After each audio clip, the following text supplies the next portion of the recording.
Hey guys, tonight we slip into the smoky twilight of Moscow's southwestern edge, where the air in the early 1990s feels heavy with coal dust, exhaust fumes, and the uncertain breath of a city tumbling out of empire. Street lamps buzz weakly above cracked sidewalks, casting a jaundiced glow on empty bread stalls.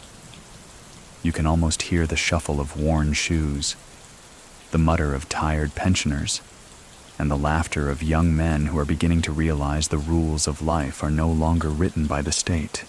That is where Sergei Mikhailov, known on the streets as Mikhas, emerges, sharp-eyed and restless. So, before you get comfortable, take a moment to like the video and subscribe, but only if you genuinely enjoy what I do here. And while you're at it, I'd love to know where you are listening from. Post your location and your local time down below. Now, dim the lights, maybe turn on a fan for that soft background hum, and let's ease into tonight's journey together. The collapse of the Soviet Union does not feel like a singular event. It is more like a long, confused unraveling. In Moscow, factories once marching in synchronized rhythms grind to a halt. Wages are delayed, shelves lie bare, and yet somehow, young entrepreneurs sprout like weeds in the cracks. Among them is Mikhas, born in 1958, who understands quickly that in this new Russia, muscle and charm together will buy more than diplomas ever could. He grows up in the Solntsevo district, an area that on maps looks like another suburban sprawl of high-rise blocks, but in spirit holds a dangerous edge. His childhood is not unusually grim.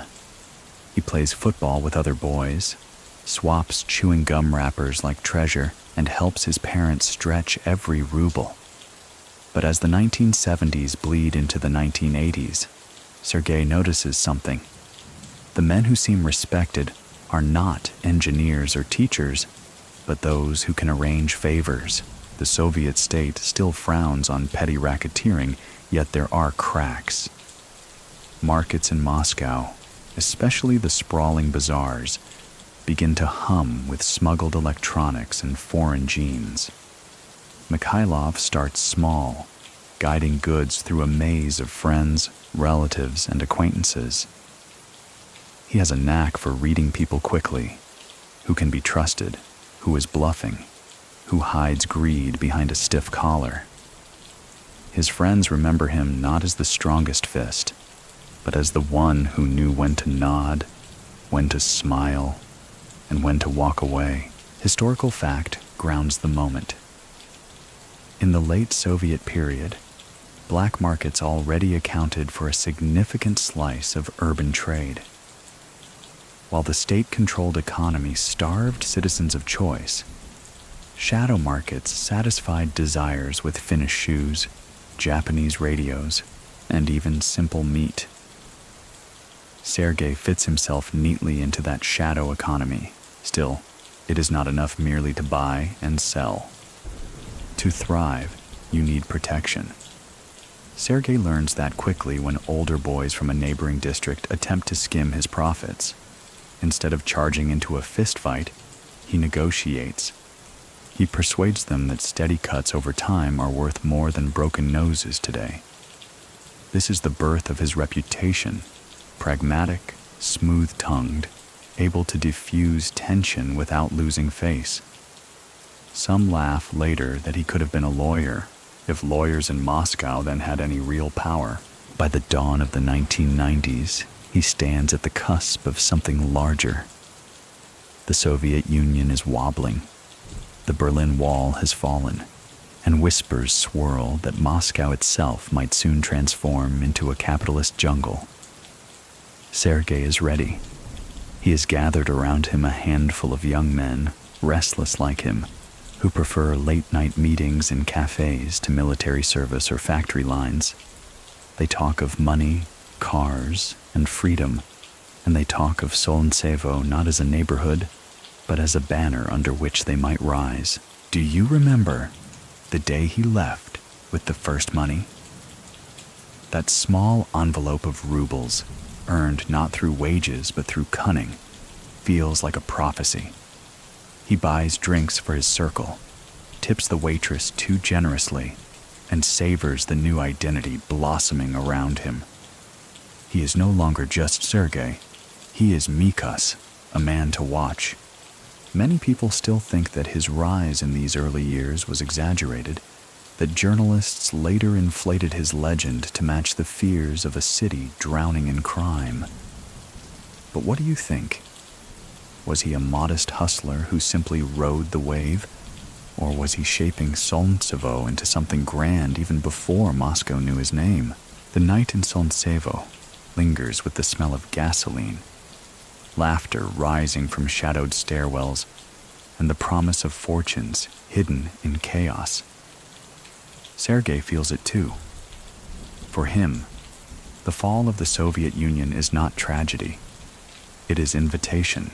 The Solntsevo district in those years is a patchwork of modest apartment blocks, open-air markets, and half-abandoned construction sites where weeds grow taller than children. It is here, in cracked courtyards and smoky billiard halls, that Sergei Mikhailov takes his first real steps into the underworld. His nickname, Mikhas, begins as a casual shortening of his name, but quickly grows into something heavier, almost ceremonial. When someone says, "Mikhas is here," it carries an undertone of respect and a hint of caution. He starts with street hustles. Cigarette cartons smuggled from abroad are passed through dim stairwells, sold at inflated prices to Moscow workers eager for a taste of the West. One carton here, one box there. It is hardly a fortune, but in a time when wages lag months behind and shelves stay empty, even a pack of Marlboros feels like treasure. Sergei is quick with arithmetic, quicker with charm. He knows how to make the buyer laugh, to drop a little joke about, "These will make you look like an American actor," and then close the sale before suspicion sets in. The trick is not the goods, but the timing. Moscow police in the late 1980s are overworked, underpaid, and increasingly willing to look the other way for small favors. Mikhas learns to slip a few bills into the right hands, a carton of cigarettes into the right locker, and suddenly, doors open. A policeman who enjoys Western cigarettes is less likely to notice who's running them across the square. This pragmatic greasing of palms is not unique to Mikhas, but he masters it with unusual finesse. Fact underlines his story. In the last years of the Soviet Union, corruption within the police force became rampant. By 1990, countless officers supplemented meager incomes with bribes, allowing organized gangs to sprout almost unchecked. For Sergei, this isn't failure of the state, it's opportunity. He shifts from cigarettes to stolen cars. The demand is voracious. In Moscow, owning a sleek foreign car marks you as part of a new social class, one that has money to burn and doesn't ask too many questions. Mikhas organizes small crews to lift cars, repaint them in hidden garages, and resell them through shady brokers. He rarely dirties his hands, preferring instead to orchestrate, to keep the whole board visible in his mind. It is in these schemes that his leadership qualities shine. Friends say he never raises his voice. If a job goes wrong, he listens, nods, and quietly explains how it must be corrected. Anger, he believes, is for amateurs. Calm, patient calculation. That's how you rise. This demeanor wins loyalty. Young men with quick fists prefer following someone who can cool the room rather than inflame it.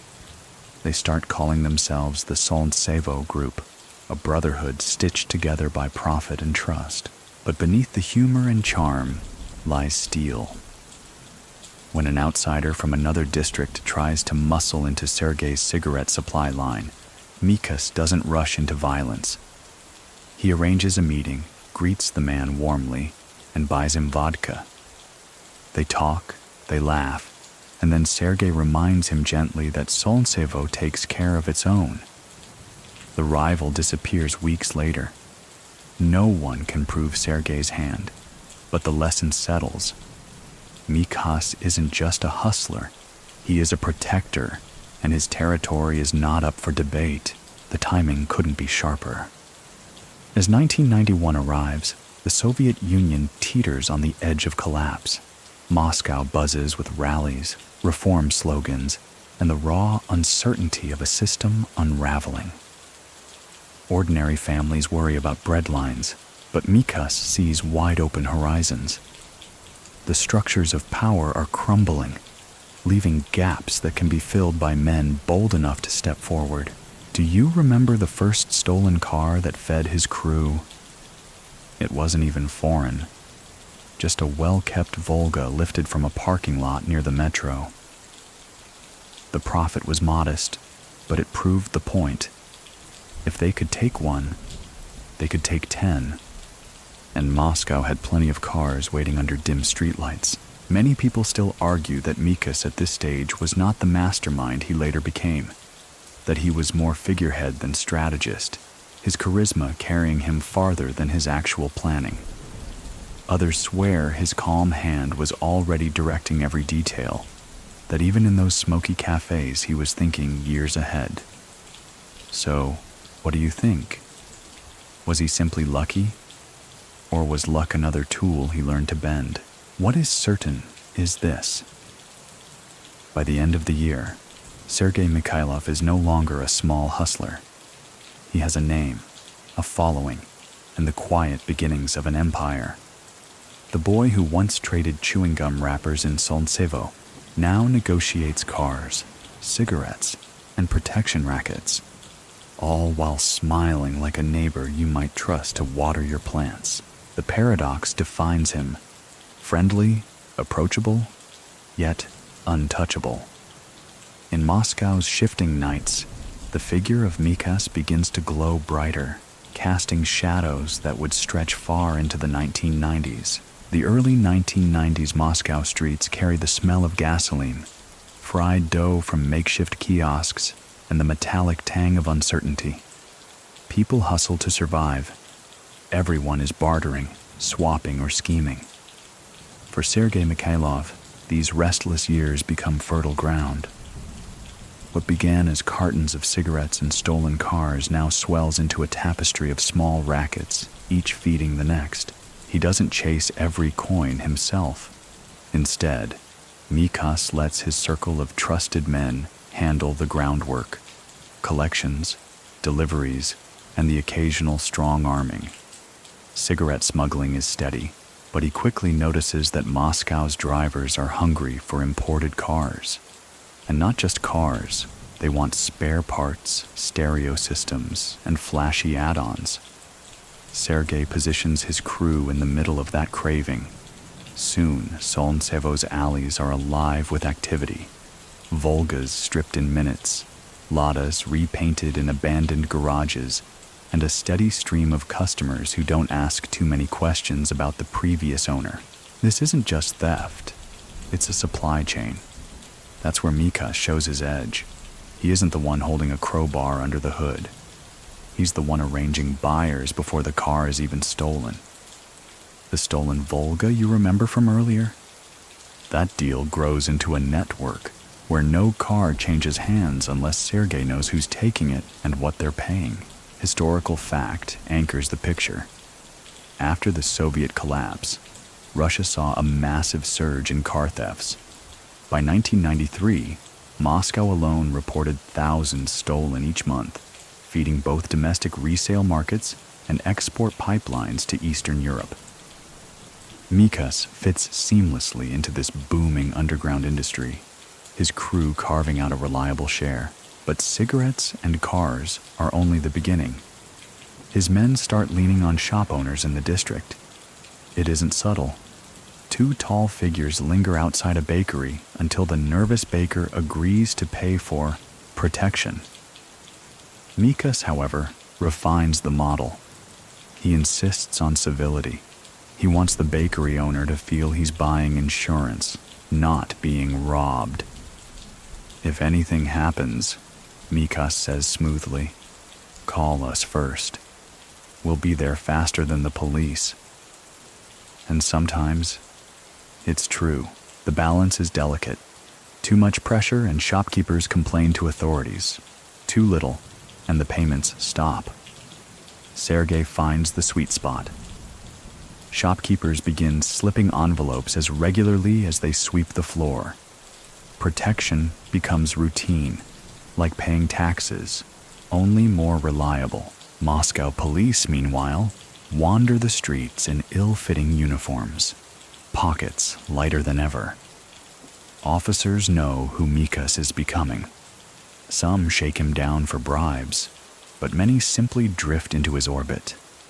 A steady packet of rubles, a gift of imported liquor. These gestures buy silence, sometimes even assistance. By now, Sergei isn't just avoiding the police. He's recruiting them without a word. Do you remember the first time a shopkeeper called him for help? A small grocery owner panicked when drunk teenagers smashed a window. Instead of dialing the local precinct, he called Mikhas. Within an hour, the teenagers had vanished, and the grocery window was replaced. That night, Mikhas collected not just payment, but loyalty. This blend of fear and gratitude cements his image. He becomes a man who solves problems. Ordinary residents might whisper about gangsters, but in Solntsevo, many quietly admit life feels safer with Mikhas watching. Of course, not everyone admires him. Rival groups in Moscow are circling the same rackets. Fistfights flare in parking lots. Knives flash near metro stations. Rumors spread of bodies dumped in rivers. Sergei, though, keeps himself above the blood. He lets others do the dirty work, appearing instead as the negotiator, the calm figure who never raises his voice yet somehow walks away with the prize. Many people still think that in these years, Sergei was more show than substance, a man who wore fine suits while others carried the risk. Others argue that precisely this restraint, the ability to avoid unnecessary violence, was his genius. So what do you think? Was he hiding behind his men, or shaping the rules of the Moscow underworld by refusing to bleed when everyone else was bleeding? By the mid-1990s, his small rackets have matured. Cigarettes, cars, and shopkeepers together create a steady cash flow. More importantly, they create reputation. Mikhas is not yet the titan of Solntsevo, but the foundations are poured.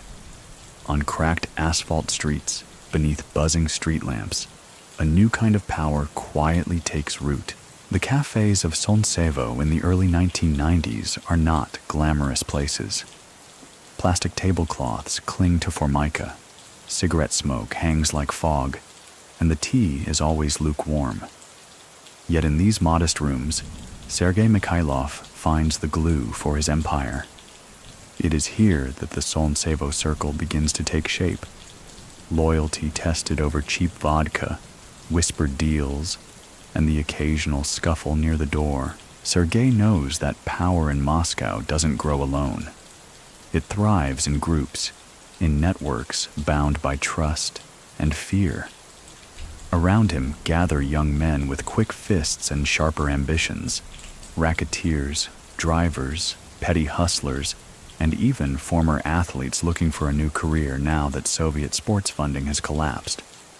Each brings a skill, but more importantly, each learns quickly that Mikhas's approval is worth more than any stack of rubles.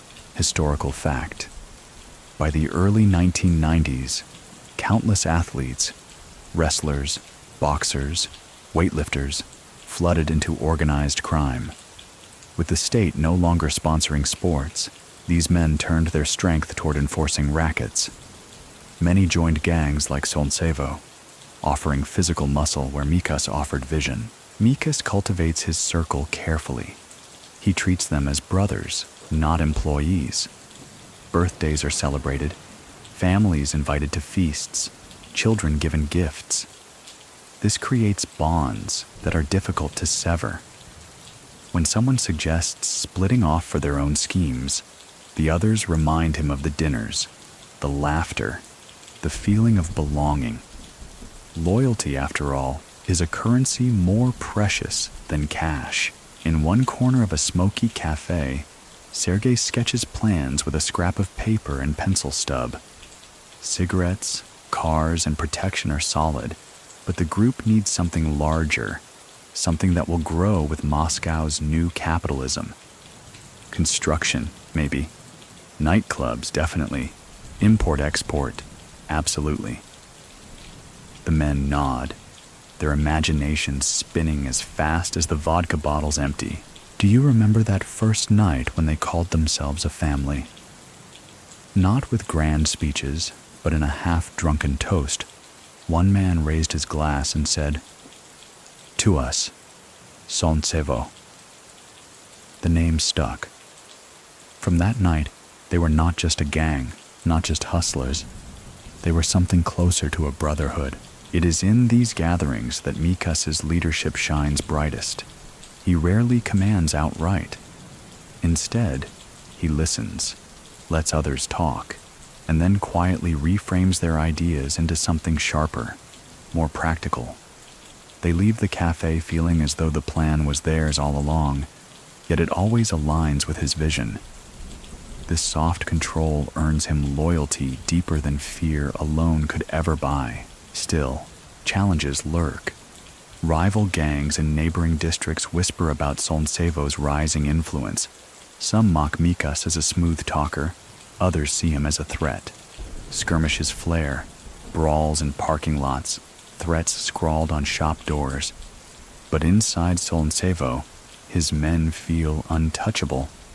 They trust their leader not just to guide, but to shield them, to make sure no blow lands without reply. Many people still think that these early family dinners were harmless, just young men drunk on bravado, exaggerating their importance in a city already boiling with bigger syndicates. Others argue those nights were the very forge in which Solntsevo's power was tempered, that without those bonds, Mikhas would have been just another hustler lost to history. So what do you think? Were they merely drinking buddies, or architects of one of Russia's most infamous brotherhoods? By the time dawn crept over Moscow's skyline, with its concrete towers glowing pale in the morning light, the Solntsevo circle had something money couldn't buy: unity. In the cracked sidewalks and smoky cafes, loyalty became a ritual, and Mikhas became more than a hustler. He became a leader who made men believe in something larger than themselves. The Solntsevo circle grows bolder with every passing month, but Moscow in the early 1990s is no playground. Rival groups, some far older and rougher, patrol their own neighborhoods. Boundaries blur. When someone oversteps, fists fly, knives flash, and sometimes bodies are left cooling in stairwells. Sergei Mikhailov, still building his reputation, cannot avoid the inevitable. His crew's first true taste of blood. It begins with a dispute over slot machines.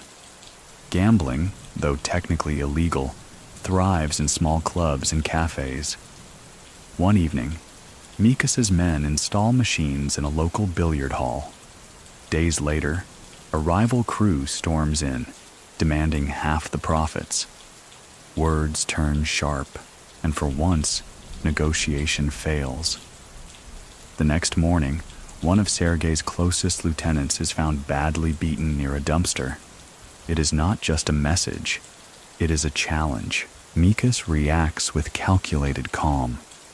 He does not rush for revenge, but neither does he let the insult stand. He summons his circle in the same smoky cafes that birthed their loyalty. They talk late into the night, weighing options. Violence risks drawing police attention, yet silence risks looking weak. Sergei's decision is quiet, almost gentle. We show them Solntsevo will not be moved. Days later, the rivals disappear. No bodies are officially found, but whispers ripple through the district. Some say they were dumped in the Moskva River. Others swear they fled Moscow entirely. Either way, the message is clear. Solntsevo protects its own, and Mikhas is no man to be pushed. Historical fact grounds the moment. During the early 1990s, Moscow recorded a dramatic surge in contract killings. It was not unusual for disputes between gangs to end in sudden disappearances, the violence hidden beneath a city already drowning in chaos. Solntsevo's initiation into this dark ritual was part of the broader storm reshaping Russian life. For Mikhas, the episode shifts his image. He is no longer seen merely as a hustler with charm. He is now a man who can draw blood when provoked, though he never dirties his hands directly. His insistence on distance, letting others act while he maintains a clean image, becomes one of his trademarks. He prefers to be the negotiator, the one shaking hands at banquets, not the one holding the knife. Do you remember the first time his men saw fear in others' eyes? It wasn't in a fight. It was in the silence afterward, when the rival crew's absence spoke louder than any scream. That silence gave Solntsevo its first taste of true power. Yet, even in victory, Sergei does not celebrate wildly. He insists his men keep quiet, keep disciplined. Too much boasting attracts too much heat. This caution frustrates some of the younger hotheads, but it also keeps the group alive. Mikhas reminds them that in Moscow's shifting nights, the men who roar too loudly are often the first to vanish. Many people still think that Mikhas orchestrated these disappearances personally, that beneath his polished surface was a ruthless strategist pulling every string. Others argue he had little control, that his men acted rashly and he merely adapted. So what do you think? Was he the mastermind? Or just a leader trying to stay atop a tiger he could barely control? Either way, after that night, Solntsevo's reputation changes. Shopkeepers who once paid reluctantly now slip envelopes more eagerly, reassured by the knowledge that their protectors are feared. Rivals, meanwhile, begin avoiding Solntsevo turf altogether. And Mikhas himself walks the district streets with the same calm smile, as if nothing at all has happened. The quiet truth is simple. Blood has been spilled, and with it, Mikhas's circle has crossed a line they cannot step back from. Solntsevo is no longer just a neighborhood crew. It is becoming something harder, sharper, and far more dangerous. By the summer of 1991, Moscow feels like a city on stilts, tall, unsteady, swaying in every breeze of politics. The Soviet Union is unraveling, and every rumor of reform or collapse sets people rushing to buy dollars, sugar, or cigarettes. Soldiers march half-heartedly, party officials mumble speeches, but the streets hum with a different kind of authority. The gangs. For Sergei Mikhailov, the timing is almost perfect. The Soviet twilight means that old rules are crumbling, yet new ones are not yet written. Bureaucrats are confused, policemen are underpaid, and entire ministries are paralyzed. It is within this vacuum that Solntsevo thrives. Their rackets grow larger, their protection schemes bolder, and their ambitions sharper. Historical fact. 1991 was the year of the failed August coup, when hardline communists tried to seize control in Moscow. Tanks rolled into the city, crowds filled Red Square, and the entire world watched as the Soviet Empire teetered. For ordinary citizens, it was terrifying. For men like Mikhas, it was clarifying. They saw firsthand how fragile the state really was. In Solntsevo cafes, Mikhas sits with his circle, watching news of the coup, flicker across old televisions. Soldiers on screen look uncertain, while crowds of Muscovites chant for freedom. "Look at them," Sergei mutters. "No one is in control." His men nod, realizing that if the generals cannot command, then perhaps the future belongs to them instead. The collapse of the Soviet system unleashes opportunities. State-owned factories are crumbling, and managers desperate for cash begin selling equipment for scraps. Mikhas positions his men as partners, offering cash where banks fail. They scoop up trucks, machinery, even entire warehouses for pennies, flipping them in the gray markets. Suddenly, Solntsevo is not just street muscle. It is becoming a business enterprise. Do you remember the first factory they bought for nothing?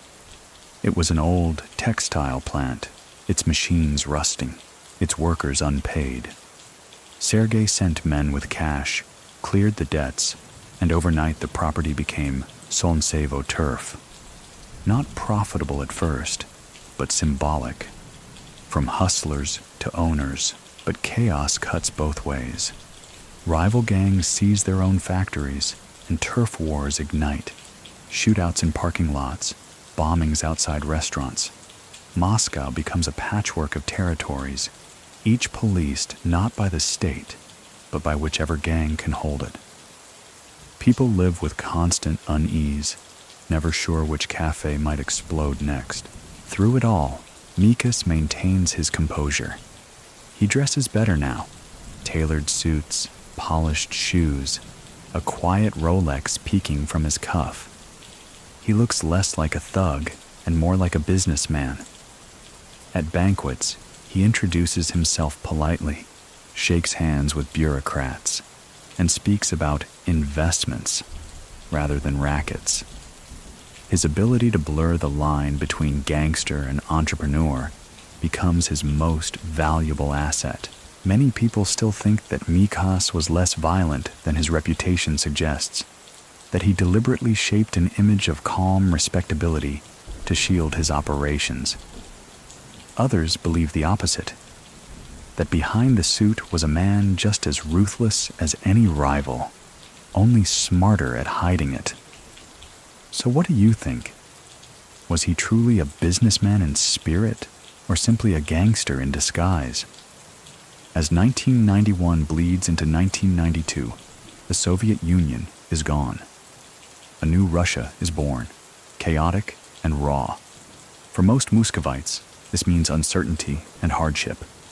For Sergei Mikhailov, it means the stage is clear. The twilight of empire has given birth to a night where Solntsevo's star shines brighter, and Mikhas is ready to claim his place in the darkness.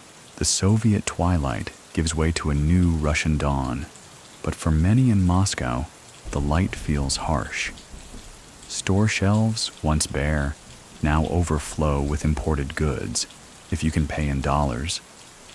Families who once lived predictably on state wages find themselves adrift in a storm of inflation. In this chaos, reputations matter more than rubles. And Sergei Mikhailov's reputation begins to harden into something unmistakable. A man who can get things done, and who is not to be crossed. Mikhas carries himself differently now. His suits are sharper, his hair neatly trimmed, his handshake firm without being aggressive. He exudes an ease that unsettles rivals, as if every move has already been calculated. His men watch closely, imitating his calm manner. The lesson is clear. In this Moscow, loud threats are less frightening than quiet confidence. The stories about him multiply. Some say he never raises his voice even when furious. Others whisper that when he smiles, it is more dangerous than when another man shouts. A small-time hustler once bragged in a bar that Mikhas wasn't as tough as people claimed. Days later, the hustler was gone. No one ever saw him again. Whether Mikhas ordered it or not hardly mattered. The tale itself hardened the myth. Historical fact. By the mid-1990s, Solntsevo was considered one of the largest and most influential organized crime groups in Russia, controlling rackets across Moscow and extending into international markets. Journalists and law enforcement alike began describing them not merely as a gang, but as a criminal syndicate. Mikhas's name was almost always at the center. Among his circle, loyalty grows not just out of fear, but admiration.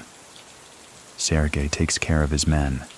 He pays them reliably, hosts dinners where laughter echoes late into the night, and ensures that their families are looked after.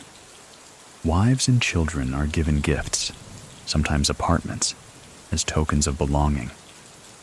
To betray him would be to betray more than a boss.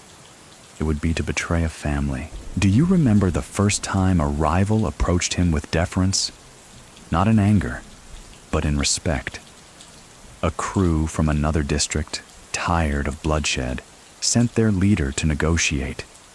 Sergei welcomed him, poured drinks, and gently explained the benefits of peace. By the end of the night, the rival was not an enemy, but an ally, folding into Solntsevo's growing sphere. But admiration is not universal.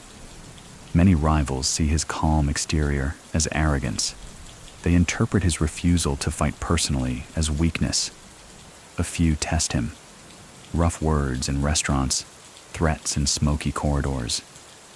Each time, the challenger is silenced quickly, not by Sergei's hand, but by those who follow him. The lesson spreads. Mikhas does not need to lift a finger to destroy you. Many people still think that Mikhas's charisma was his greatest weapon, that his ability to charm both gangsters and bureaucrats made him untouchable. Others believe his charisma was simply the mask hiding the real weapons, the ruthless men willing to act on his quiet nod. So what do you think? Was the smile his shield, or was it the blade itself? By the end of 1992, Sergei Mikhailov is no longer just a district hustler. He is a name that carries weight in boardrooms as well as back alleys. His reputation is cementing, a mix of civility and menace, a man equally at ease in a smoky cafe or a polished restaurant, always reminding Moscow that in times of chaos, calm can be the most frightening weapon of all.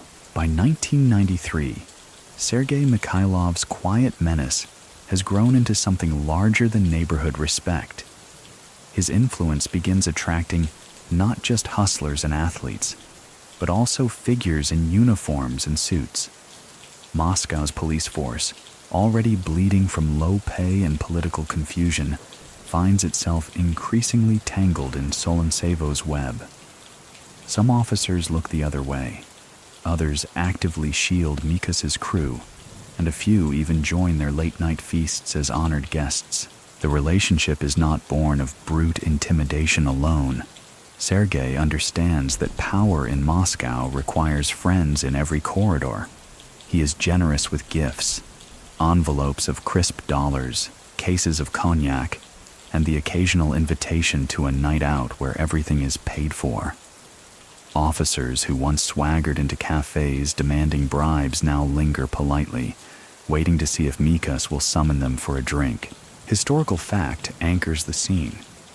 During the early 1990s, Russian police corruption became infamous, with watchdog reports estimating that organized crime had infiltrated or compromised large swaths of law enforcement.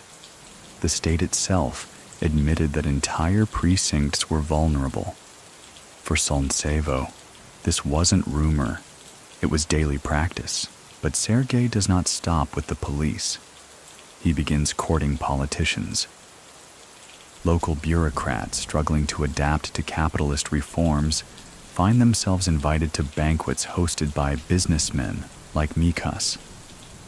He sits at the head of long tables, dressed impeccably, raising toasts about new opportunities and the importance of community.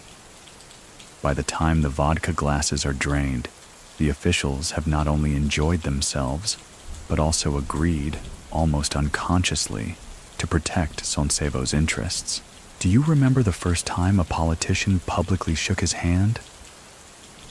It was at a charity event, modest by Western standards but grand for Moscow at the time.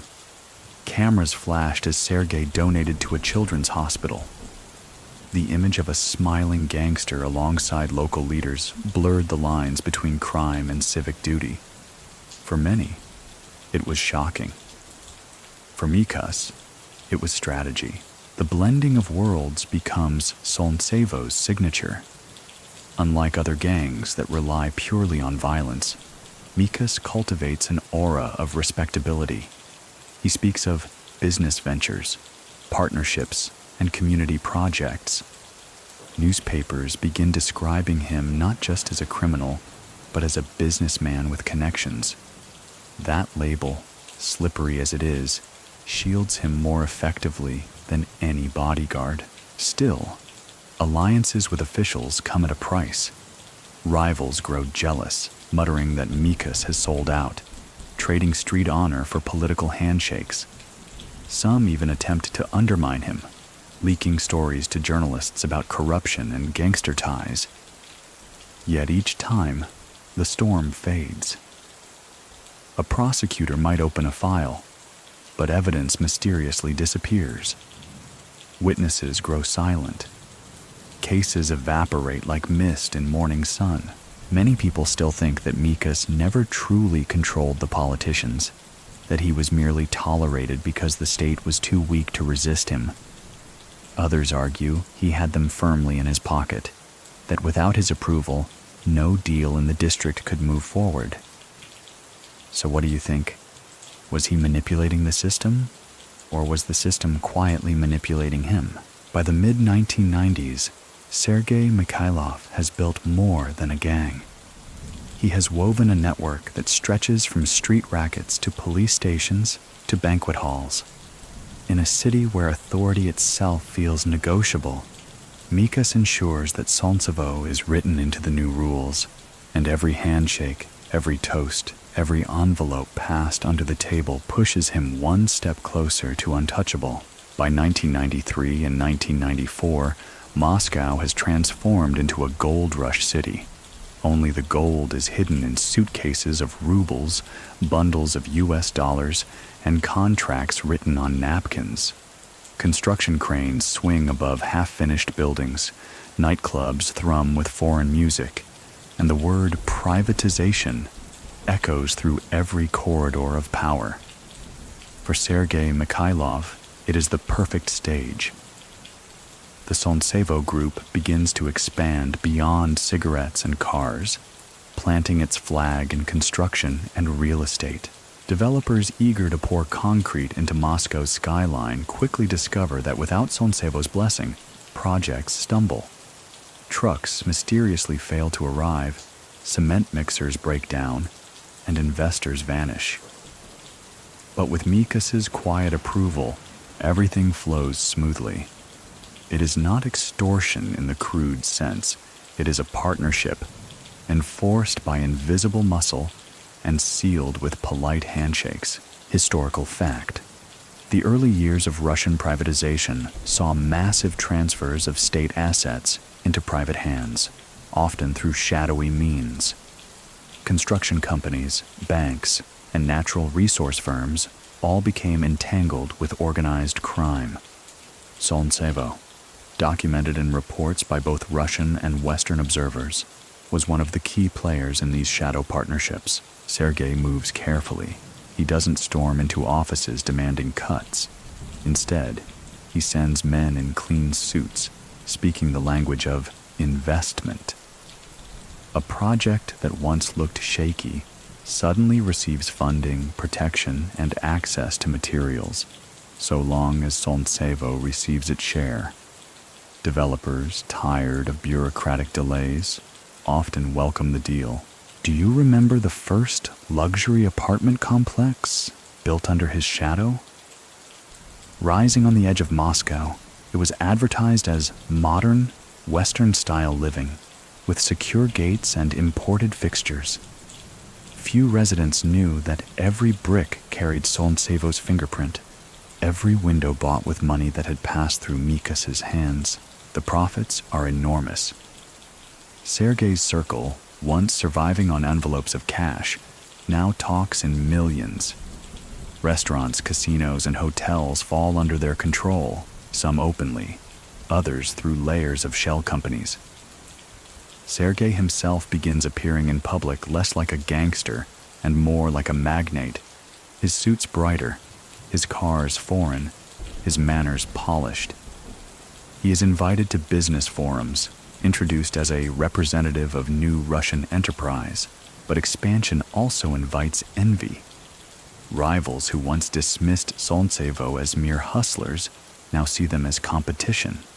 Shootings erupt on construction sites, rival businessmen vanish, and rumors of bombings swirl. Mikhas responds not with bluster, but with strategy. He invests further into appearances, charity donations, partnerships with legitimate firms, photo opportunities with celebrities. The more respectable he looks, the harder it becomes for rivals to pin him down. Many people still think that this was Sergei's most brilliant move, to transform protection rackets into investment portfolios, to make Solntsevo indistinguishable from legitimate business.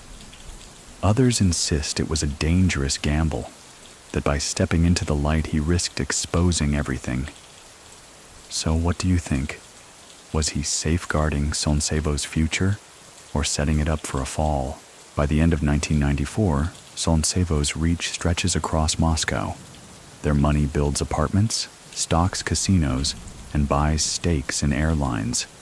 And at the center of it all, Sergei Mikhailov sits quietly, the man with the soft smile and the iron shadow, proving that in Moscow's new capitalism, crime and business can walk hand in hand.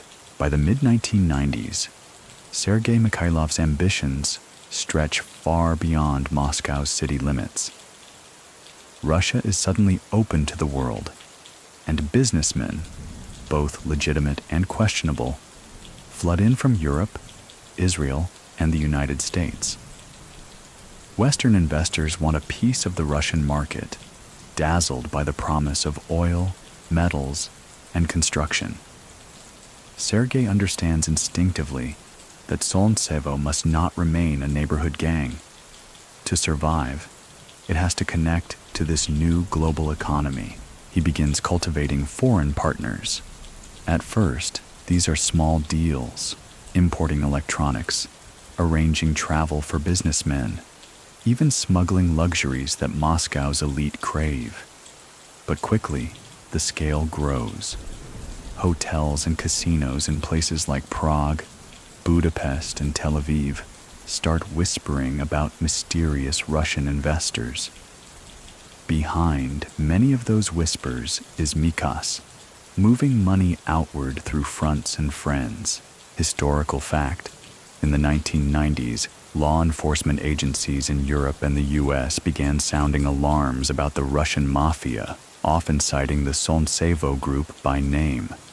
Reports linked them to banking scandals in Switzerland, real estate in Spain, and casinos across Eastern Europe.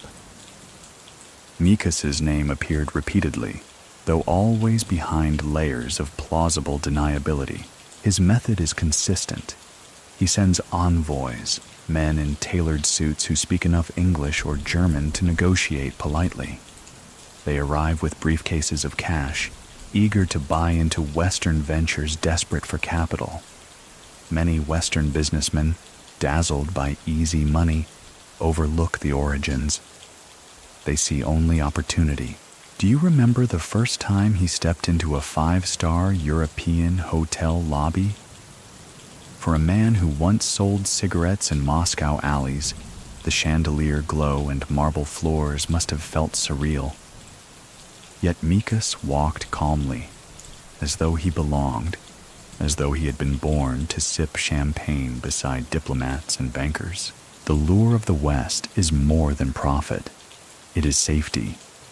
In Moscow, violence lurks around every corner. In Europe, There is the appearance of order, law, and protection. Sergei invests in villas, discreet bank accounts, and luxury resorts, ensuring that if Moscow ever grows too hot, he will have a place to retreat. But these moves do not go unnoticed. Rival Russian groups also spread abroad, sparking turf disputes that cross borders. A quarrel in Moscow might echo in Vienna or Berlin. Intelligence agencies begin tracing flight patterns, watching bank transfers, and muttering about a global Russian syndicate. Solntsevo's name appears in classified reports circulated among police chiefs and ministers. Many people still think that Mikhas himself rarely traveled as much as the stories suggest, preferring to stay in Moscow while his men handled deals abroad. Others believe he was seen in European casinos more than once, smiling quietly at tables stacked with chips. So what do you think? Was he truly a globe-trotting don, or simply the name behind the curtain while others played the part? Either way, the result is the same. By linking Solntsevo to Western businesses, Sergei cements his group's reputation as not just a Moscow powerhouse, but an international syndicate. The boy from Solntsevo district has now cast a shadow across Europe, and in the shimmering light of foreign hotel chandeliers, his legend grows ever darker. Money, like water, always seeks new channels. By 1994, Sergei Mikhailov understands that the surest way to wash Solntsevo's river of rubles into respectability is through banks. Russia's fledgling financial system, barely regulated and desperate for capital, becomes a playground for those bold enough to step in. And Mikhas, with his calm smile and sharp suits, is among the boldest. He begins placing trusted allies inside small banks springing up across Moscow. These banks, often run by inexperienced financiers, are hungry for deposits and investors. Solntsevo provides both. Large sums, gathered from rackets, construction schemes, and casino deals, are funneled into accounts disguised as legitimate business revenue. Within months, money once born in back alleys is circulating like any other ruble. Historical fact. In the mid-1990s, Russia saw an explosion of pocket banks, many linked to organized crime. Law enforcement reports later revealed that groups like Solntsevo laundered millions, sometimes billions, through these institutions, often with the tacit approval of corrupt officials. Sergei's name appeared frequently in Western intelligence files as a suspected architect of such flows. Mikhas does not brag about these maneuvers. He leaves the technical details to accountants and lawyers, men who understand loopholes better than street fights. But he makes the larger moves, choosing which banks to trust, which officials to court, which shell companies to form abroad. Every decision is couched in his signature calm. While rivals boast about fast cars and gold chains, Sergei sits quietly in offices, signing documents that make his wealth look as legal as any oligarch's. Do you remember the first time his men walked into a bank as clients, not criminals? They wore ties, carried briefcases, and sat across from clerks who smiled politely. For those men, once accustomed to smoky bars and brawls, the transformation was dizzying, and at the center of it stood Sergei, orchestrating the shift from shadows into daylight. Of course, laundering money through banks also creates risk. Paper trails can be followed, and suspicious transfers attract unwanted eyes. Sergei counters this by spreading his holdings thin. Dozens of accounts, dozens of banks, sometimes abroad. Villas in Spain, chalets in Switzerland, condos in Miami. Each purchase both investment and camouflage. The line between criminal empire and legitimate fortune blurs, until even investigators struggle to see it clearly. Many people still think that Mikhas himself lacked the sophistication for these financial maneuvers, that he merely lent his name while professional fixers did the real work.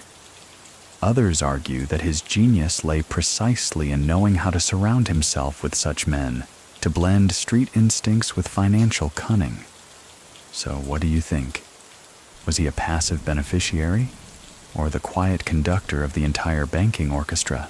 By the mid-1990s, Solntsevo's reach is no longer measured only in rackets or streets controlled. It is measured in balance sheets, offshore accounts, and gleaming office towers funded by laundered money. Sergei Mikhailov, once the hustler of Solntsevo courtyards, now moves millions across borders with the stroke of a pen. And in a city where law itself feels negotiable, that pen proves mightier than any knife. By 1994 and 1995, Sergei Mikhailov's empire is no longer defined only by muscle or money. It is defined by appearances. Contracts are signed in polished boardrooms, complete with legal letterheads and embossed seals. Yet everyone involved knows that beneath the polite words and champagne toasts lies an unspoken weight, the invisible threat of Solntsevo. Violence, once open and bloody, is now disguised in paperwork and polite negotiations. Construction companies sign agreements that look legitimate on paper, but hidden clauses funnel profits back to Mikhas's men. Nightclubs and casinos sparkle under neon lights, but their books conceal quiet cuts for protection and laundering. Sergei himself attends meetings in tailored suits, a courteous smile on his lips. He offers deals that sound generous, almost philanthropic, but the partners who sign know what refusal might mean. Historical fact: during the mid-1990s, contract killings in Russia often coincided with disputes over privatization or business takeovers. Many seemingly legitimate businesses were in fact shells controlled by criminal syndicates like Solntsevo. Violence was rarely random. It was a business tool. Sergei is careful to stay at arm's length. He prefers that others deliver the threats, others handle enforcement. This way, when he sits across from an investor or official, his hands appear clean. "We only want mutual benefit," he says softly, sipping his tea. The words are soothing, but the memory of vanished rivals hovers in the background like smoke no one dares mention. Do you remember the restaurant deal where no one dared say no? A group of foreign investors hesitated to sell their stake. Days later, their lead negotiator received a phone call warning him that his family's names were well known in Moscow. The deal closed within the week. Officially, it was voluntary. Unofficially, it was sealed by fear. Yet, Mikhas never appears brutal. At dinners, he jokes lightly, shares stories from his youth, even charms journalists bold enough to attend. He knows how to disarm suspicion with warmth, how to make people forget that behind the laughter are men with pistols waiting outside. This balance, hospitality cloaked over menace, becomes his trademark style. Many people still think that Sergei perfected the art of turning violence into silence, that he made threats so softly they felt like favors. Others argue he was simply repeating an old gangster trick: smile in public, strike in private. So what do you think? Was his genius in deception, or in the clarity everyone secretly understood? By the middle of the decade, Solntsevo operates less like a gang and more like a corporation. Decisions are recorded, profits divided, disputes resolved in hushed meetings rather than street fights. But the danger remains unchanged. Every contract carries an invisible ink of menace, every signature weighed down by the knowledge that refusal could be fatal. And through it all, Sergei Mikhailov continues to glide calmly, a man who turns threats into paper and paper into power. By 1995, Sergei Mikhailov has perfected the art of reinvention. Gone is the image of a hustler hovering in smoky cafes. Now he steps confidently into Moscow's glittering high society, where chandeliers sway above banquet halls and imported champagne flows freely. His reputation, once whispered in stairwells, now arrives in glossy magazines that describe him as a businessman or investor. He wears tailored Italian suits, drives foreign cars, and entertains in restaurants where politicians and actors linger at the next table. This shift is not just vanity. Sergei understands that appearances are armor. A man in a gold chain can be dismissed as a thug. A man in a tuxedo, raising a toast beside the city's elite, is harder to touch. He cultivates this duality carefully, polishing his public image even as his private empire expands. Historical fact: in the mid-1990s, Moscow's nightlife exploded with Western-style clubs and restaurants. Gangsters, oligarchs, and celebrities often mingled in the same spaces, blurring the lines between criminal power and cultural prestige. It was common to see notorious figures seated beside movie stars or pop singers, all clinking glasses as though they belonged to the same class. Mikhas is often at the center of these scenes. He speaks softly, listens more than he talks, and pays bills without flinching. Waiters know to treat his table with reverence. Other patrons glance nervously, unsure whether to approach or avoid eye contact. His calm confidence suggests that he belongs here, that Solntsevo itself has become a brand of respectability. Do you remember the charity gala where he donated a fortune? Cameras flashed as Sergei presented a check for children's medical care. The newspapers praised his generosity, noting the smile he shared with a famous singer on stage. Few dared to ask where the money truly came from. For the public, it was enough to see him as a benefactor. Inside Solntsevo, his men marvel at the transformation. They still handle protection rackets and darker deals, but their leader now dines with Moscow's elite. This elevates them all. If Mikhas is respected, then by extension, so are they. It becomes harder for rivals to challenge Solntsevo openly. After all, who wants to cross a man toasted by politicians and adored by celebrities? Yet danger lurks beneath the glamour. Journalists whisper about the darker side of these soirees.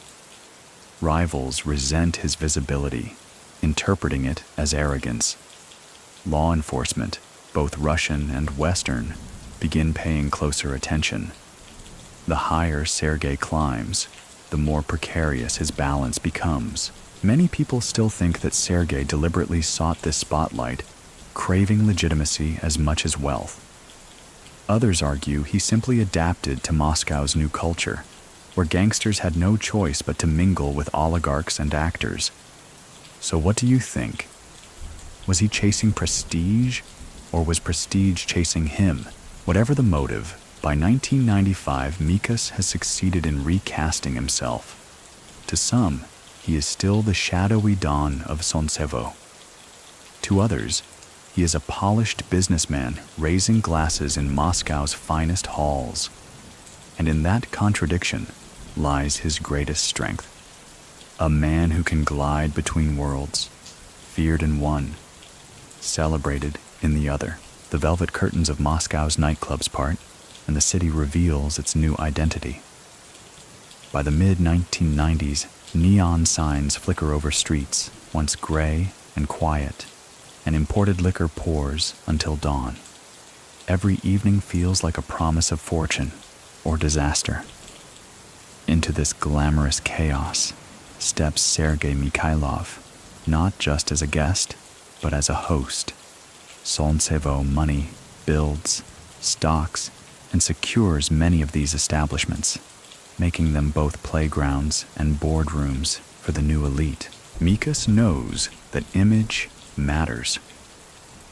When his men walk into a nightclub, they are no longer rough enforcers in leather jackets. They wear sharp suits, order bottles of French champagne, and tip waiters enough to buy loyalty for months. Celebrities, politicians, and businessmen drift to their tables, lured by the aura of power and protection. Sergei sits at the center, smiling politely, almost modestly, as though he is just another entrepreneur enjoying Moscow's renaissance. Historical fact: Moscow's nightlife in the 1990s became deeply entwined with organized crime. Many of the city's most fashionable clubs were controlled or financed by groups like Solntsevo, and high-profile shootings in restaurants or casinos were not uncommon. The glitter masked the danger, but the danger was always there. Do you remember the photo of him with a movie star? Published in a tabloid, it showed Mikhas raising a glass beside one of Russia's beloved actresses. The paper gushed about Moscow's generous businessmen, careful not to use the word gangster. For readers, the message was clear. Sergei Mikhailov was now part of the cultural elite. The contrast is striking. Hours earlier, his men may have collected envelopes from small shopkeepers or negotiated quietly with construction bosses. But in these clubs, Sergei projects something entirely different. He laughs at jokes, discusses art and cinema, and carries himself as though his past were nothing more than a forgotten rumor. To outsiders, it becomes harder to draw a line between gangster and gentleman. Of course, beneath the glamour, the machinery of fear still churns. Nightclubs that refuse Solntsevo partnership often face sudden misfortunes: broken windows, vanished suppliers, or mysterious fire hazards. Rivals who swagger too close to Sergei's circle sometimes find themselves barred from the very clubs they once frequented. The velvet rope, guarded by bouncers who owe loyalty to Solntsevo, becomes as much a symbol of control as any street corner. Many people still think that Sergei used Moscow's nightlife primarily as a stage, a way to polish his reputation by surrounding himself with the famous and powerful. Others argue it was always business first, that behind the champagne and music lay spreadsheets of profits. So what do you think? Was he a showman enjoying the limelight, or a strategist disguising rackets beneath disco lights? By 1996, Moscow's nightclubs thrum with an energy that feels unstoppable. The city seems reborn, hungry, reckless. And at the center of many of these nights sits Sergei Mikhailov, his calm presence radiating assurance, his empire expanding one toast at a time. To some, he is a gangster, to others, a gentleman, but to all, he is a figure they cannot ignore. As Moscow's nightlife glitters into the small hours, shadows gather just outside the neon glow. Rival crews, bruised by Solntsevo's rise, begin testing the edges of Mikhas's power. The skirmishes are subtle at first, small crews muscling into protection rackets, whispers of alliances forming in other districts. But soon the conflicts flare into violence. The city feels like a chessboard where every move risks a sudden, bloody counter. One night, a cafe owner in a neighboring district pays protection to both Solntsevo and a rival crew. Mikhas interprets it not as betrayal by the shopkeeper, but as a provocation from the other gang. His men respond swiftly, smashing the rival's car windows in broad daylight. Days later, gunfire erupts outside a nightclub, leaving shattered glass scattered across the pavement. Moscow wakes up to headlines about gangland disputes, though the newspapers never print names. Everyone in the underworld, however, knows that Solntsevo is being tested. Historical fact. By the mid-1990s, Moscow endured a wave of contract killings and violent turf wars, as rival gangs battled for control of new markets. Restaurants, casinos, and construction sites often became the flashpoints. Police, either corrupt or powerless, rarely intervened effectively, allowing groups like Solntsevo to settle disputes on their own terms. Sergei Mikhailov faces a dilemma. To ignore the provocations risks looking weak, but to escalate openly risks drawing too much police attention. True to form, he chooses a middle path. Precise, surgical responses carried out quietly but decisively. Rivals who push too hard vanish, not in noisy shootouts, but in discreet disappearances. Word spreads. To test Mikhas is to invite silence, and silence is scarier than bullets.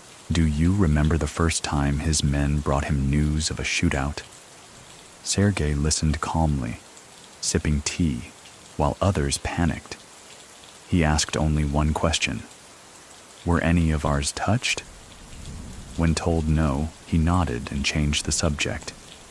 That calm unnerved his men more than any outburst could. Inside Solntsevo, the clashes forged tighter unity.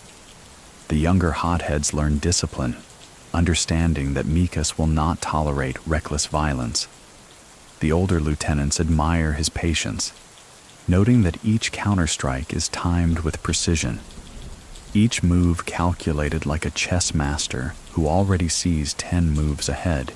Many people still think that Mikhas orchestrated these conflicts to consolidate power, provoking rivals deliberately so he could crush them and expand Solntsevo's reach. Others argue he was simply defending his turf, forced into battles he would have preferred to avoid. So, what do you think? Was he the architect of conflict, or the reluctant manager of it? By the late 1990s, the message is clear. Solntsevo is not just wealthy, not just connected, it is dangerous to challenge. Rivals fade, some fleeing Moscow altogether, others absorbed into Mikhas's orbit. The streets, once filled with chaotic brawls, now carry a quieter fear. Beneath the surface of Moscow's new wealth, battles rage, and Sergei Mikhailov's name grows ever heavier, spoken with respect, envy, and dread. By the late 1990s, the whispers around Moscow grow louder. Solntsevo is no longer seen as a local crew. It is rumored to be the beating heart of a global criminal web. Newspapers splash headlines about Russian mafia stretching its reach across continents. Western police reports begin circulating quietly, listing Sergei Mikhailov as a central figure. Whether the details are true or inflated hardly matters. The legend is written. International rumors paint Mikhas as a man with one hand in Moscow rackets and the other in European boardrooms. Some stories claim he has stakes in casinos from Budapest to Tel Aviv. Others insist his money flows into Swiss banks, Spanish villas, and German nightclubs. A few even suggest he has contacts in the United States, though proof remains elusive. The rumors grow wilder with every retelling, feeding the myth of Solntsevo as a shadow empire. Historical fact: during this period, both Interpol and the FBI produced reports naming the Solntsevo group as one of the most influential Russian syndicates abroad. They alleged connections to money laundering in Europe and investments in international businesses. Though evidence often proved thin, the perception alone was enough to mark Mikhas as a global player. For Sergei, the gossip is useful. Every rumor adds to his aura. Rivals hesitate, unsure how much is truth and how much is smoke. Businessmen tread carefully, knowing that whether or not Mikhas owns a villa in Spain, he could certainly afford to. He lets the story spread, never confirming, never denying. In silence, the myth strengthens. Do you remember the time a foreign journalist called him the Russian Capone? Sergei reportedly laughed, brushed off the comparison, and said he was just a businessman. But inside Solntsevo, His men repeated the nickname with pride. Capone was a legend. Now Mikhas was too. Yet, myths also attract danger. Western intelligence agencies increased their scrutiny. Meetings once casual in European hotels now carry a sense of risk. Faces in lobbies might belong to law enforcement. Bank accounts might be frozen. Phone lines tapped. Sergei adapts. He becomes even more discreet, sending lieutenants abroad while he stays rooted in Moscow, where protection is thicker and allies closer. Many people still think that Mikhas truly controlled a vast international empire, pulling strings in half a dozen countries. Others believe he was more symbol than operator, his name attached to schemes he barely touched. So what do you think? Was he the spider at the center of the web, or simply the most visible strand? What is certain is that by the mid to late 1990s, Sergei Mikhailov's reputation is no longer confined to Russia. He is spoken of in parliament hearings in the West, printed in headlines across Europe, and muttered about in hotel bars from Vienna to Prague. And in Moscow, every new rumor only reinforces what people already feel. Mikhas is no ordinary gangster. He is the face of an empire that seems to have no borders. By the mid-1990s, Sergei Mikhailov's world stretches well beyond Moscow's crowded avenues. He begins to appear in foreign hotels where chandeliers glitter and the clink of wine glasses replaces the clatter of slot machines. Photographs surface, grainy, half-secret, showing him strolling through European capitals with the air of a man entirely at ease. For a figure once rooted in Solntsevo courtyards, the leap is astonishing. He does not travel like a fugitive, but like a businessman. Limousines meet him at airports, suites are reserved in his name, and banquets unfold in discreet dining rooms where translators hover at his side. Western partners, eager for Russian money, accept his charm at face value. To them, Mikhas seems less a gangster than a potential investor who can move cash with remarkable speed. Historical fact. Throughout the 1990s, Russian organized crime groups invested heavily abroad, buying hotels, casinos, and restaurants in places such as Hungary, the Czech Republic, and Israel. Police reports from Vienna and Zurich often referenced Solntsevo connections, though prosecutions were rare due to jurisdictional limits. Mikhas uses these trips to weave himself into new circles.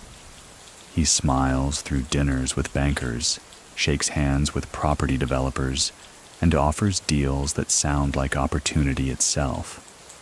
Sometimes he brings small gifts, fine watches, imported vodka, or rare icons from Russia. These gestures charm his hosts, but also remind them that his reach is long, his pockets deep. Do you remember the first time he was spotted in Vienna? Rumor has it he checked into a luxury hotel under his own name, walked calmly through the lobby, and nodded at guests as though he belonged there. For Moscow's underworld, that story became legend. Mikhas could stand in plain sight anywhere, even under the noses of Western police. Yet these trips also sharpen the eyes watching him. Journalists begin tracing his movements, jotting down license plates, printing speculative articles. Intelligence agencies whisper of Russian money corrupting European markets.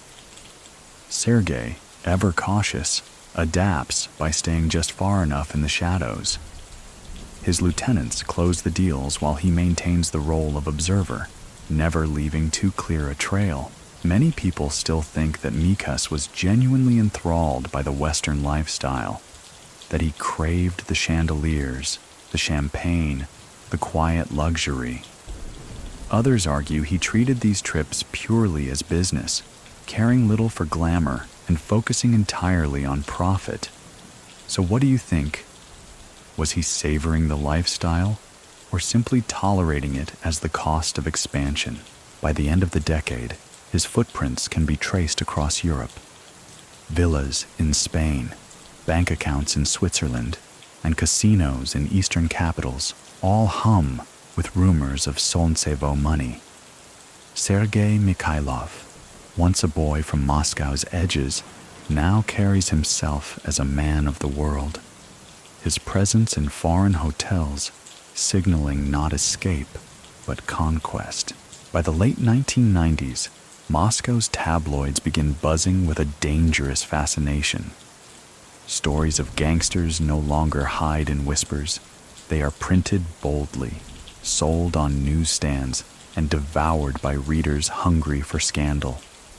Sergei Mikhailov's name appears again and again, often wrapped in rumor, sometimes in accusation.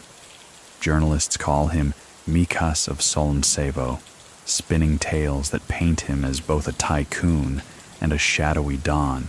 The coverage is uneven. Some papers glamorize him, showing photographs of Sergei in tailored suits at charity events, smiling beside officials. Others sharpen their knives, alleging ties to murders, money laundering, and global mafias. For Mikhas, the attention is both a weapon and a risk. On one hand, every article fuels his legend. On the other, too much exposure tempts law enforcement to act. Historical fact. During the 1990s, Russia saw a surge in investigative journalism targeting organized crime. Papers like Novaya Gazeta ran exposés on mafia figures, and several journalists were attacked or killed for probing too deeply. The Solntsevo Group, as one of the most prominent syndicates, was often at the center of these reports. Sergei treats the press with calculated indifference. He never sues for libel, rarely issues statements, and refuses to grant interviews. Let them write, he tells his men. Ink fades faster than fear. Yet behind the calm mask, he understands the danger. Journalists may lack proof, but repeated headlines can harden perception, shaping how both rivals and allies see him. Do you remember the infamous article that called him the Invisible Dawn? It painted Sergei as a man whose hands never touched violence, but whose shadow stretched across every racket in Moscow. The piece caused a stir, and for weeks, people whispered the title like a prophecy. Mikhas, when asked, simply smiled. Inside Solntsevo, opinions split. Some men beam with pride when their leader's name hits the papers, boasting in bars that they work for the most famous gangster in Russia. Others grow nervous, fearing that too much light will burn them all. Sergei, however, remains steady. He continues dining with officials, attending galas, and letting the journalists spin their tales while he quietly strengthens his empire. Many people still think that journalists exaggerated Mikhas's reach, turning him into a larger-than-life villain because it sold papers. Others argue the opposite, that even the boldest articles barely scratch the surface of his true influence. So, what do you think? Was the press guilty of myth-making? Or were they revealing truths no one else dared say aloud? By 1998, the stories have become part of his identity. Sergei Mikhailov is no longer just a man. He is a headline, a rumor, a character larger than life. Whether praised or condemned, his name sells.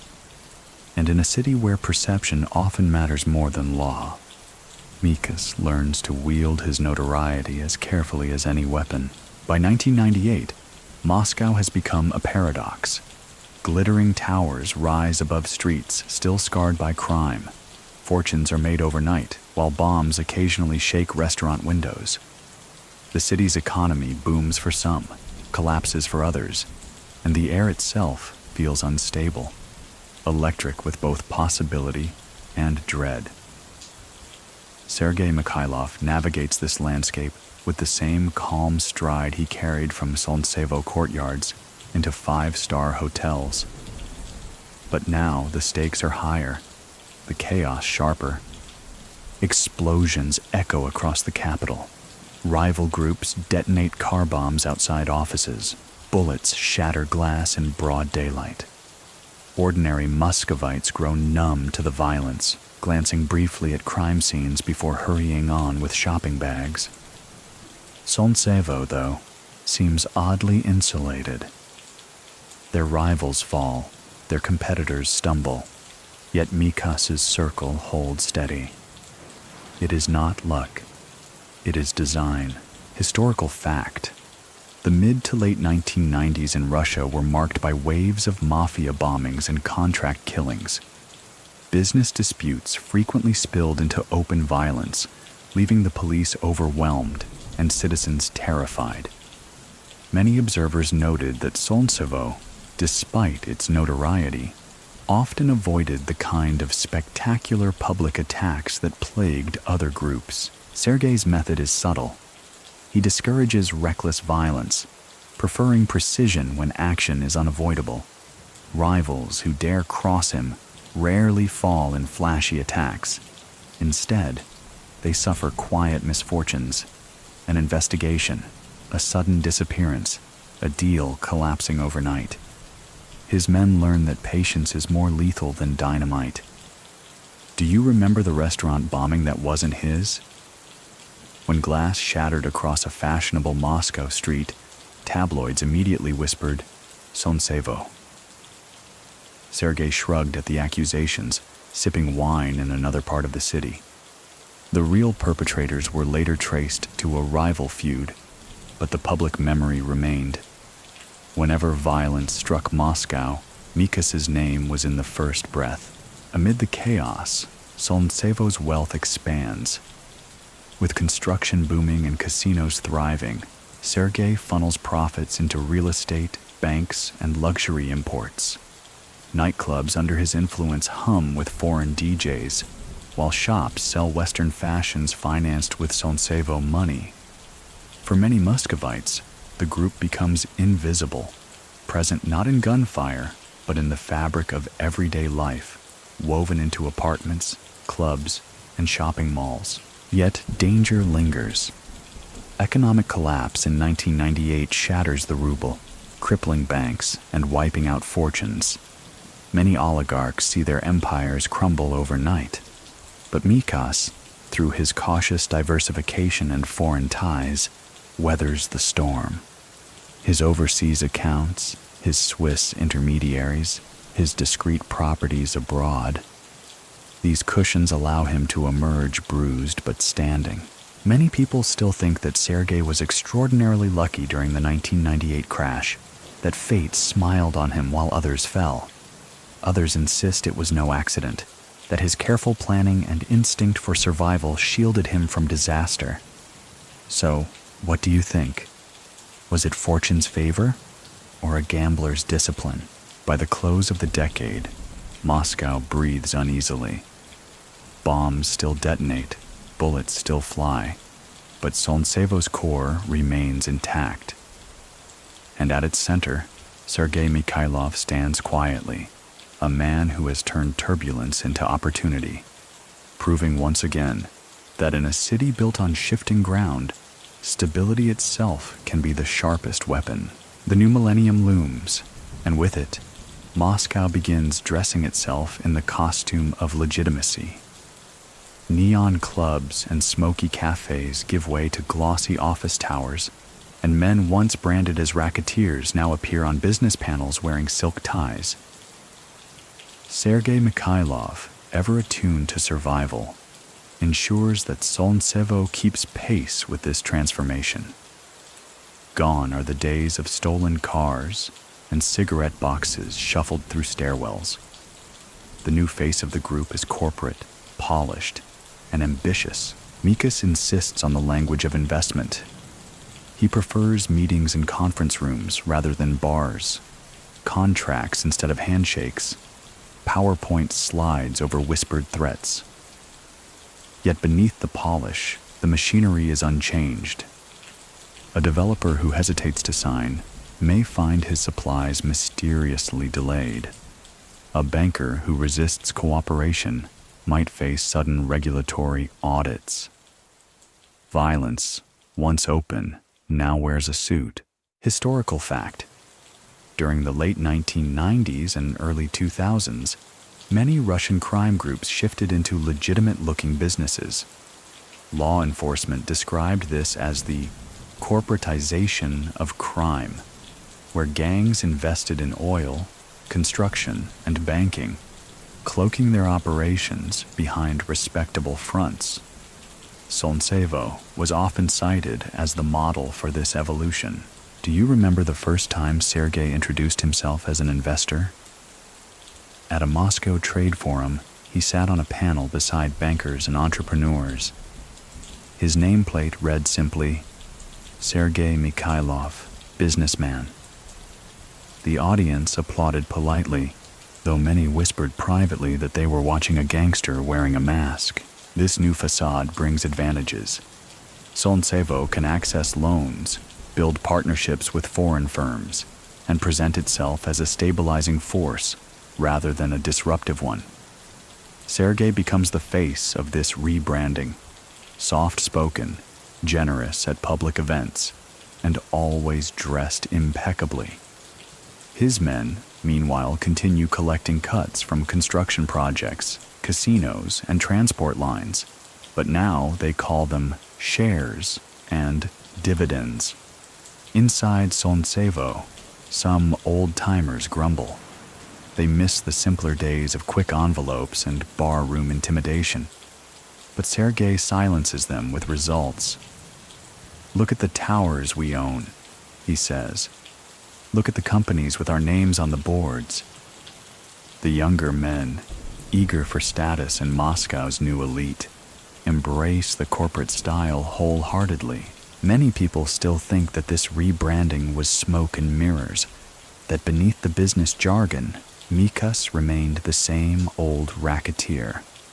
Others argue that he was genuinely evolving, steering Solntsevo into a form that could outlast street violence. So what do you think? Was this true transformation, or merely camouflage? By 2000, Moscow's skyline is dotted with glass towers, financed by fortunes of murky origin.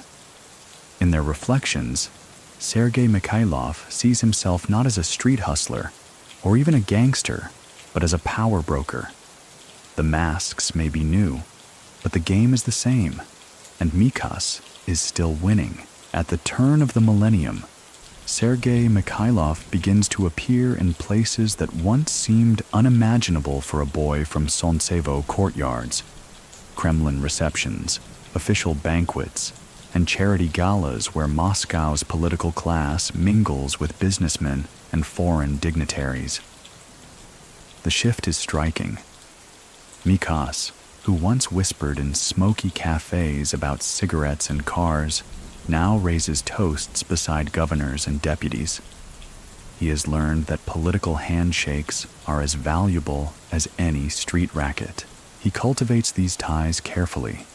His style is never loud or demanding. Instead, he listens, flatters, and offers favors discreetly. Officials struggling to finance campaigns suddenly find quiet backers. Bureaucrats navigating privatization battles discover unexpected allies. Sergei is always nearby, smiling softly, positioning himself as a benefactor rather than a boss.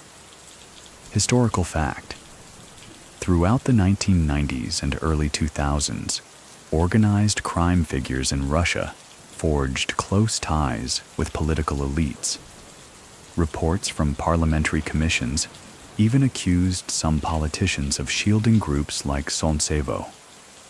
Though direct evidence was scarce, the blending of business, crime, and politics became a hallmark of post-Soviet Russia. Do you remember the photo of him in a Kremlin hall, clinking glasses with a deputy? The image circulated quietly in Moscow circles, never officially published, but whispered about in every bar. For many, It was proof that Mikhas had crossed the invisible barrier between underworld and state. Inside Solntsevo, these appearances elevate morale. His men boast that their leader is untouchable, that even the state welcomes him. Rivals, meanwhile, feel cornered. How do you fight a gangster who dines with lawmakers? To strike at Mikhas now seems reckless, almost suicidal. But political handshakes are double-edged. Attention grows sharper. Western journalists seize on every photograph, writing breathless exposés about mafia figures at official banquets.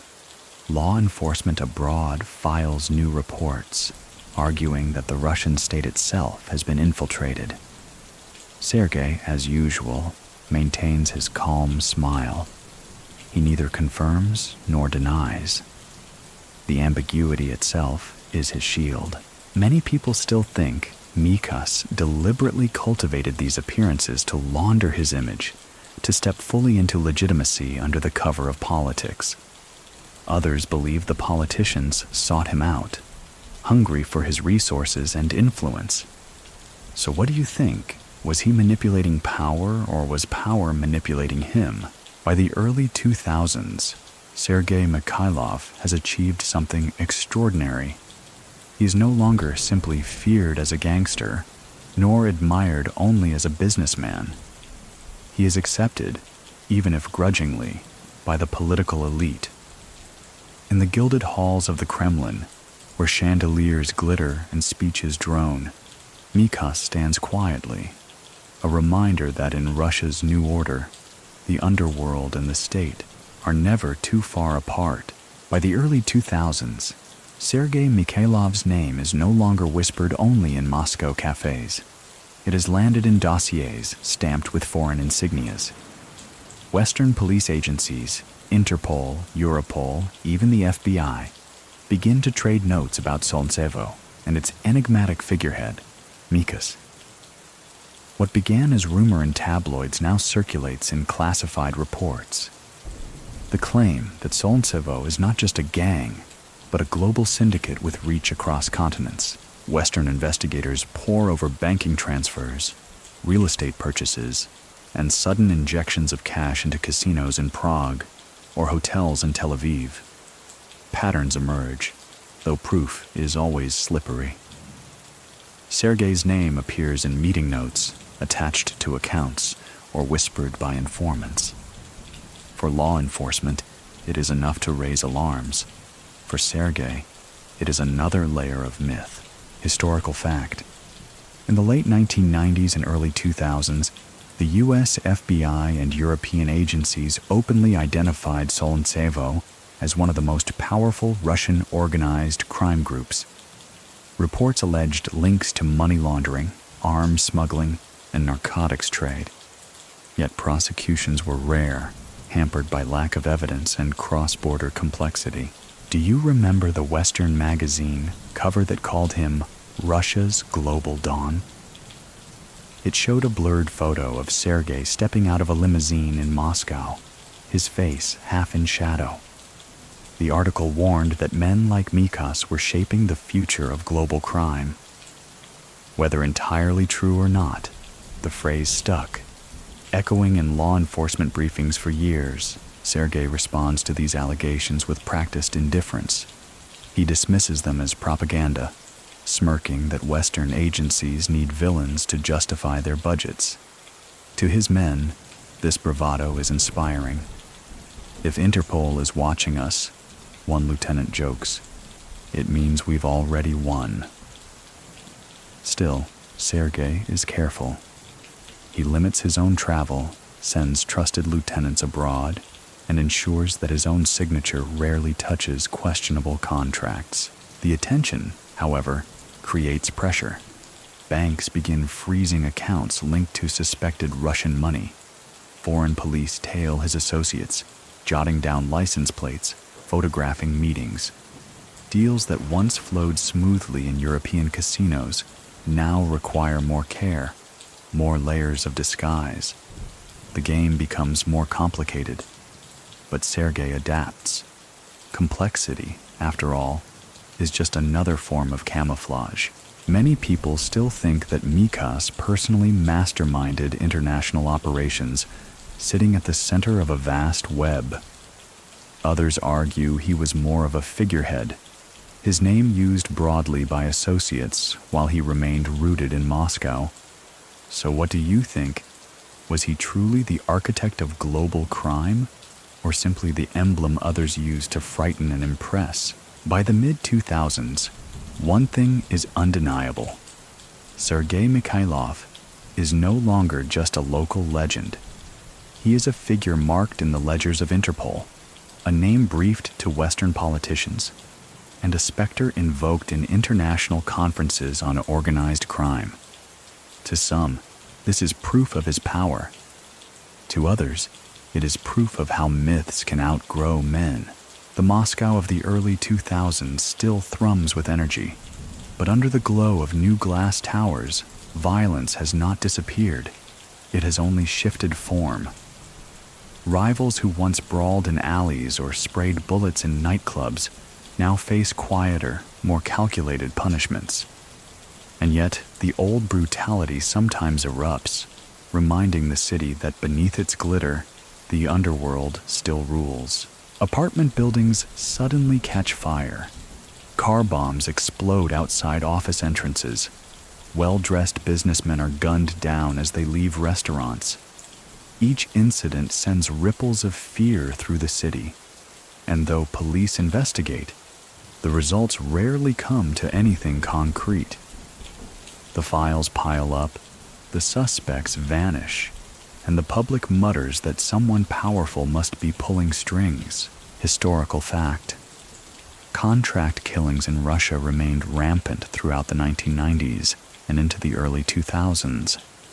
Business disputes, especially those tied to privatization, often ended violently.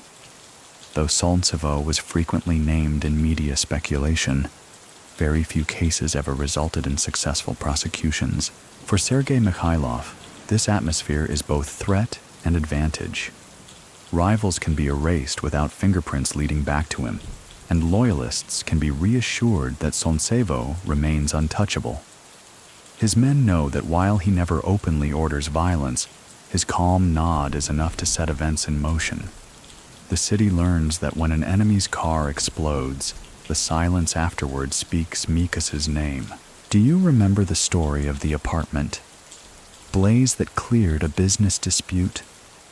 Officially, it was blamed on faulty wiring.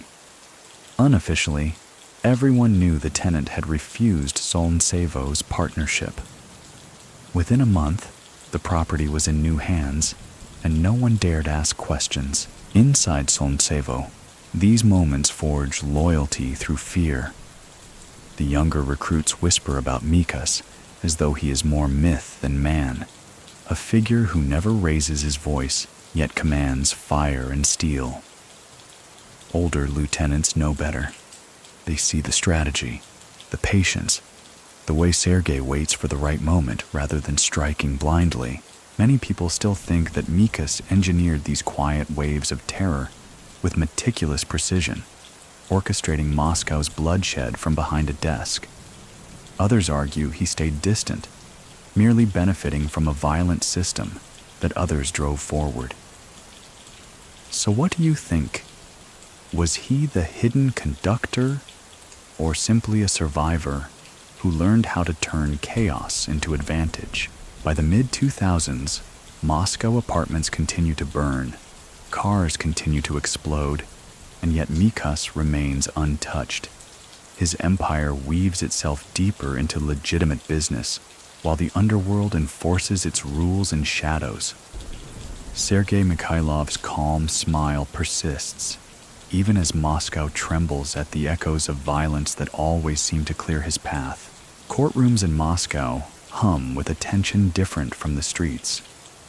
Here, the weapons are not pistols or bombs, but files, testimonies, and weary prosecutors trying to hold together cases against men who seem to vanish into smoke.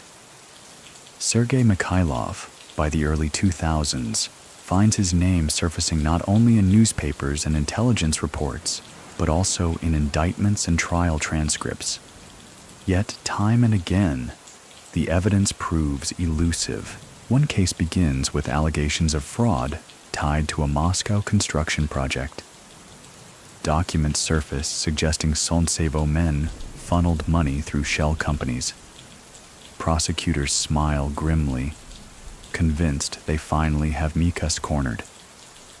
Sergei arrives at the courthouse in a dark suit, calm and composed, nodding politely to journalists clustered outside. Days later, the case collapses. Key witnesses retract statements, evidence goes missing, and the defense points to clerical errors that render files unusable. Mikhas walks free, his calm smile unchanged. Historical fact: in the late 1990s and early 2000s, Russian courts were notorious for their difficulty in convicting high-profile organized crime figures. Witnesses often recanted under pressure, prosecutors lacked resources, and corruption crippled proceedings. Reports repeatedly cited Solntsevo as benefiting from this broken system. Do you remember the trial where Western journalists packed the room? They expected fireworks, dramatic revelations about Mikhas's empire. Instead, they watched hours of dry testimony unravel into nothing. When Sergei left the courtroom, he shook hands with supporters as if leaving a business meeting, not a near-criminal conviction. Inside Solntsevo, each courtroom victory strengthens his aura. His men boast that their leader is untouchable, a man the law cannot bind. Rivals seethe, frustrated that no indictment sticks. For ordinary Muscovites, the pattern is clear. Men like Mikhas do not go to prison.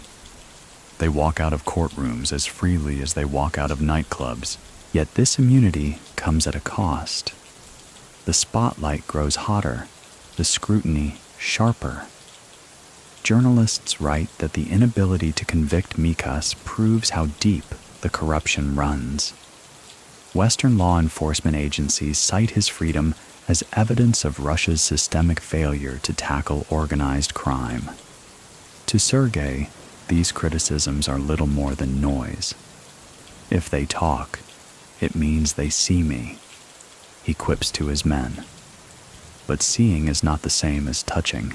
Many people still think that Sergei actively manipulated judges and prosecutors, using money and influence to unravel cases. Others believe the system itself was too weak, that he merely floated through gaps in a crumbling judiciary. So, what do you think? Was his freedom bought?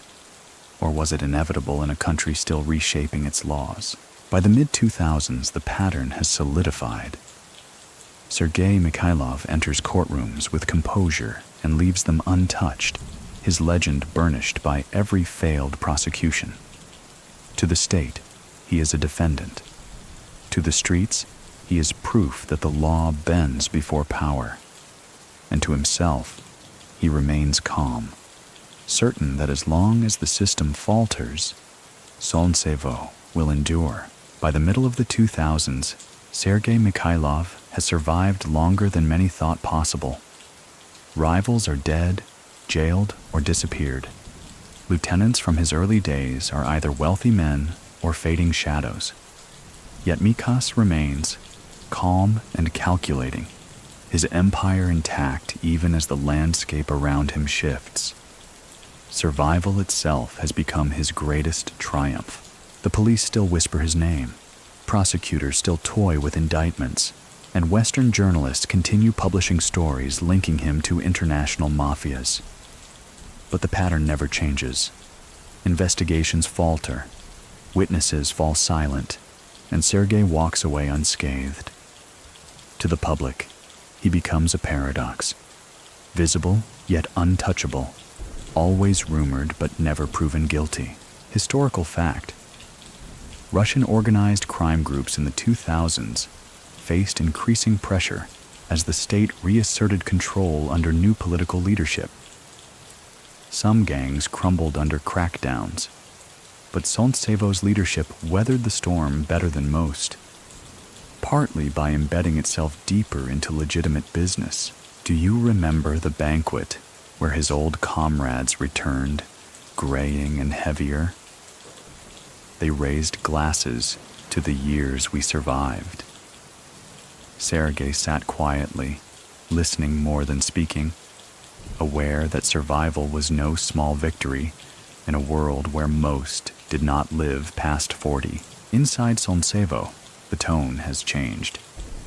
Younger men still handle rackets and investments, but the reckless bravado of the 1990s is gone. Now, they speak of shares, contracts, and real estate portfolios. Violence is no longer the main engine. Money is. And Mikhas, with his patience and caution, continues to guide them, more symbol than enforcer, but no less respected. Many people still think that Sergei's survival proves he was never the true Don, that he was more frontman than commander, his charisma protecting him while others took the real risks. Others argue the opposite, that his restraint, his ability to remain calm while others burned, was precisely what made him king. So what do you think? Was his survival luck or genius? By the time his hair begins to silver, Sergei Mikhailov has achieved what few in his world ever could. He has endured. Rivals are gone, fortunes shift, governments change. But Mikhas still walks free, still raising glasses at banquets, still whispered about in Moscow's underworld. And in the strange balance of Russia's new order, perhaps survival is the sharpest power of all. And now, as the story drifts into silence, let's step back from the noise of Moscow's alleys and banquet halls. Imagine the city lights softening in the distance, their sharp edges blurring into a gentle glow. The echoes of gunfire, of whispered deals, of footsteps in smoky cafes, all begin to fade, replaced by the steady rhythm of quiet breathing. Sergei Mikhailov's journey through the 1990s and beyond is a reminder of how fragile power can be, and yet how stubbornly it endures when shaped by patience. From cigarettes sold in dim stairwells to handshakes in gilded halls, his story shows how men adapt to survive, even when the world around them crumbles and rebuilds again. Let those images drift like smoke. The loud nights of Moscow's underworld dissolve into stillness. The neon lights of nightclubs dim. The courtrooms close their heavy doors, and the murmurs of journalists and rivals alike fall quiet. What remains is the calm presence of survival itself, the ability to outlast storms, to endure when others vanish. As you rest now, you don't need to carry the weight of Sergei's choices or the sharp edges of his legend.